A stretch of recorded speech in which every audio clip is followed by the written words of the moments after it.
Kryeministri Edi Rama ndodhet në Ankara në samitin e NATO-s, ku krerët e shteteve dhe qeverive të vendeve anëtare të aleancës diskutuan rreth sfidave aktuale të sigurisë dhe prioriteteve strategjike. Përpos mbledhjes së nivelit të lartë, kreu i qeverisë zhvilloi dhe një sër takimesh, ku i pari ishte në nisje të samitit me kreun e aleancës Mark Rutte. Rama pati dhe një takim me presidentin turk Erdogan, i cili është mikpritësi i samitit të këtij viti.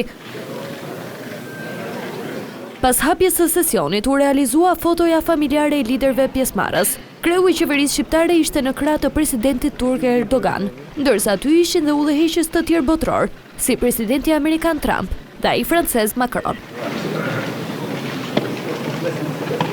Në Ankara, shefi i ekzekutivit u shoqërua nga delegacioni shqiptar me ministrin e jashtëm Ferit Hoxha dhe atë të mbrojtjes Ermal Nufi. Gjithashtu, me kërkesë të NATO-s, javën që lan pas qeveria shqiptare rriti buxhetin për mbrojtjen me një shifër për 10.3 miliard lekësh.